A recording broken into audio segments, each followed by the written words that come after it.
മറ്റു വാർത്തകളിലേക്ക് പോകുമ്പോൾ സംഘർഷം തുടരുന്ന മണിപ്പൂരിൽ തൽക്കാലം രാഷ്ട്രപതി ഭരണമില്ല. വീരേൻ സിംഗിനെ മുഖ്യമന്ത്രിയായി തുടരാമെന്ന് BJP കേന്ദ്ര നേതൃത്വം. സംഘർഷ മേഖലകളിൽ കൂടുതൽ സൈന്യത്തെ വിന്യസിച്ചു. മണിപ്പൂരിൽ നിന്നുള്ള പ്രതിനിധി സംഘത്തെ കാണാതെ നരേന്ദ്രമോദി US-ലേക്ക് പുറപ്പെട്ടു. വിവരങ്ങളുമായി നാഷണൽ ഡെസ്കിൽ നിന്നും അനുഷ ഭരതൻ ചേരുന്നുണ്ട്. അനുഷ, മണിപ്പൂരിൽ സംഘർഷം തുടരുന്നതിനിടെയും മോദി പ്രതികരിക്കാനോ പ്രതിനിധി സംഘത്തെ കാണാനോ ഒന്നും കൂട്ടാക്കിയില്ല. ഇപ്പോൾ US-ലേക്ക് പുറപ്പെട്ടിരിക്കുന്നു. എന്തൊക്കെയാണ് വിശദാംശങ്ങൾ? മണിപ്പൂരിൽ തൽക്കാലം രാഷ്ട്രപതി ഭരണം വേണ്ട, മുഖ്യമന്ത്രിയായി ബിരേൻ സിംഗിന് തന്നെ തുടരാമെന്നാണ് BJP കേന്ദ്ര നേതൃത്വം തീരുമാനിച്ചിരിക്കുന്നത്. ഇതോടുകൂടി ബിരേൻ സിംഗിനെ സംബന്ധിച്ചിടത്തോളം സംസ്ഥാന ഭരണം കൈവിട്ടു പോകുമെന്ന ആശങ്ക ഒഴിഞ്ഞിരിക്കുകയാണ്. അതേസമയം ശ്രുതി സൂചിപ്പിച്ചതുപോലെ തന്നെ നരേന്ദ്രമോദി US-ലേക്ക് ഇന്ന് പുറപ്പെട്ടു കഴിഞ്ഞു. അദ്ദേഹം 5 ദിവസത്തെ വിദേശ സന്ദർശനത്തിനായാണ് പുറപ്പെട്ടത്.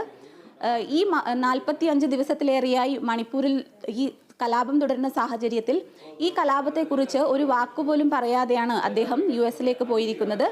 ഇത്തരത്തിൽ നോക്കുകയാണെങ്കിൽ മണിപ്പൂരിലേക്ക് തന്നെ തിരിച്ചു വരികയാണെങ്കിൽ ഈ മണിപ്പൂരിൽ ബിരേൻ സിംഗ് മുഖ്യമന്ത്രി ഈ സായുധ കലാപം നടത്തുന്നവർക്ക് വലിയൊരു മുന്നറിയിപ്പ് നൽകിയിട്ടുണ്ട്.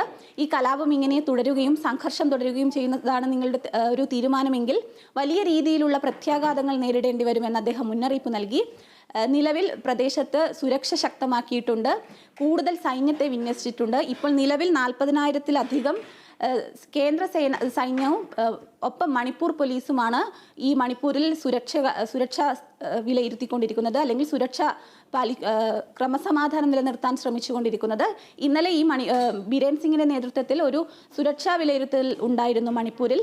അതിൽ അദ്ദേഹം പറഞ്ഞത് ഈ മണിപ്പൂരിൽ ശാന്തത കൈവരിക്കാനുള്ള എല്ലാ ശ്രമവും നടത്തണമെന്ന് തന്നെയാണ്. അതേസമയം ഈ കുക്കി മെയ്തി വിഭാഗങ്ങൾ പരസ്പരം ആരോപിക്കുന്നത് കുക്കി വിഭാഗത്തെ സൈന്യം സഹായിക്കുന്നു എന്ന് മെയ്തിയും, മെയ്തിയെയാണ് സൈന്യം സഹായിക്കുന്നത് എന്ന് കുക്കി വിഭാഗവും പറയുന്നുണ്ട്. അതോടൊപ്പം ഇന്നലെ ഉണ്ടായ സൈനിക ക്യാമ്പിലുണ്ടായ ആക്രമണത്തിൽ പ്രത്യേക അന്വേഷണം നടത്തുമെന്നും ബിരേൻ സിംഗ് പറഞ്ഞിട്ടുണ്ട്. കാരണം അത് അതീവ സുരക്ഷയുള്ള ഒരു സൈനിക മേഖലയായിരുന്നു. ഈ മേഖലയിൽ കടന്നുകയറി എങ്ങനെയാണ് സായുധ അല്ലെങ്കിൽ ഇത്തരത്തിലൊരു സംഘർഷം ഉണ്ടാക്കിയത് എന്നത് വലിയ രീതിയിലുള്ള ചർച്ചയ്ക്കും പ്രതിഷേധത്തിനും ഇടയാക്കിയിരുന്നു. അതുകൊണ്ട് ഈ മേഖലയിൽ പ്രത്യേക അന്വേഷണം നടത്താനാണ് ബിരേൻ സിംഗിന്റെ തീരുമാനം. ഒപ്പം തന്നെ വിദ്യാഭ്യാസം, ആരോഗ്യം എന്നീ മേഖലകളെ ഈ കലാപം ഒരു തരത്തിലും ബാധിക്കാൻ അനുവദിക്കില്ല എന്നും മുഖ്യമന്ത്രി പറയുകയുണ്ടായി. അതിന്റെ ഭാഗമായി ബുധനാഴ്ച മുതൽ 8ാം ക്ലാസ് മുതലുള്ള വിദ്യാർത്ഥികൾക്ക് ക്ലാസുകൾ പുനരാരംഭിക്കും. ഇതിനായി സ്കൂളുകൾ തുറക്കും. ഈ കലാപം ഒരു തരത്തിലും വളർന്നു വരുന്ന ഒരു തലമുറയെ ബാധിക്കരുത് എന്ന് അദ്ദേഹം പറയുകയുണ്ടായി. അതോടൊപ്പം മറ്റൊരു സുപ്രധാനമായ തീരുമാനം മണിപ്പൂർ സംസ്ഥാന സർക്കാരിൻ്റേത്. ഈ വീടുകൾ നഷ്ടപ്പെട്ട നിരവധി പേരാണ് വീടുകളും അവരുടെ ജീവൻ നഷ്ടപ്പെട്ടത് 120-ലേറെ പേർക്ക് എന്നാണ് മണിപ്പൂർ സർക്കാരിൻ്റെ കണക്ക്. ഈ കണക്കിൽ ഇതിലും കൂടാനാണ് സാധ്യത. അതേസമയം വീടുകൾ നഷ്ടപ്പെട്ടവർക്ക് താൽക്കാലിക പാർപ്പിട സൗകര്യം ഒരുക്കും. അതിനുള്ള സാമഗ്രികൾ മണിപ്പൂരിൽ എത്തിച്ചു കഴിഞ്ഞിട്ടുണ്ട്. ഇതിൽ 4,000-ഓളം വീടുകളാണ് ഇത്തരത്തിൽ നിർമ്മിക്കുക.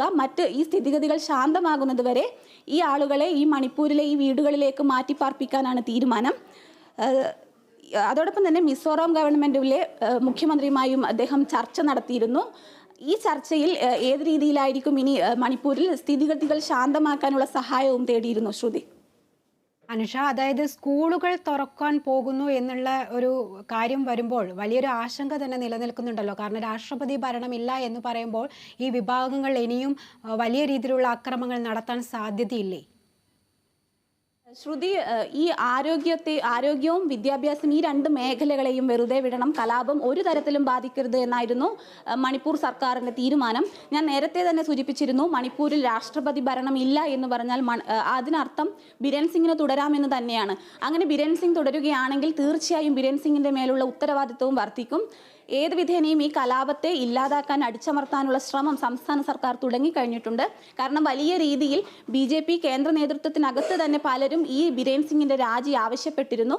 ആ ഒരു സാഹചര്യത്തിൽ ഏത് വിധേനയും ക്രമസമാധാനം പുനഃസ്ഥാപിക്കുക എന്നത് ബിരേൻ സിംഗിന്റെ രാഷ്ട്രീയ ഭാവിയെ തന്നെ ചോദ്യം ചെയ്യുന്ന തരത്തിലുള്ള ഒന്നാണ്. അതുകൊണ്ട് ഇവിടെ ഈ സ്കൂളുകൾ ബുധനാഴ്ച അതായത് നാളെ തുറക്കാനാണ് തീരുമാനം. ഇന്റർനെറ്റ് നിരോധനം ഇന്ന് വരെയാണ് നിലവിൽ നിൽക്കുന്നത്. ഇതിന് നീട്ടിയേക്കുമോ എന്നതിൽ വ്യക്തതയില്ല. കാരണം ഈ സായുധ പോരാട്ടം നടത്തുന്ന, സംഘർഷം നടത്തുന്ന ഇരു വിഭാഗവും, കുക്കി മെയ്തി വിഭാഗവും ഈ സോഷ്യൽ മീഡിയ ക്യാമ്പയിൻ എല്ലാം വളരെ ഫലപ്രദമായി ഉപയോഗിച്ചാണ് ഇവരുടെ ഈ സംഘർഷം തുടരുന്നത്.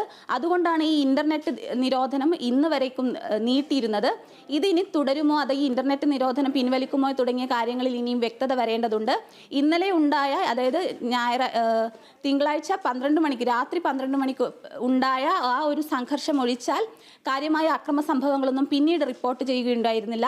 സൈനികർക്ക് നേരെ വെടിവയ്ക്കുകയായിരുന്നു. അതും അതീവ സുരക്ഷാ മേഖലയിൽ സൈനിക ക്യാമ്പിലെത്തിയാണ് ആ വെടിവയ്പ് ഉണ്ടായത്. അതിൽ പ്രത്യേക അന്വേഷണം നടത്താനാണ് തീരുമാനം. അതിൽ ഒരു സൈനികന് പരിക്കേൽക്കുകയും ഈ ഒരു പ്രദേശത്ത് 5-ലധികം വീടുകൾക്ക് തീവയ്ക്കുകയും ചെയ്തിരുന്നു. അതിനുശേഷം പ്രത്യേകിച്ച് എടുത്തു പറയുന്ന അത്ര വിധത്തിലുള്ള ക്രമസമാധാന പ്രശ്നങ്ങളൊന്നും തന്നെ മണിപ്പൂരിൽ നിന്നും റിപ്പോർട്ട് ചെയ്തിട്ടില്ല.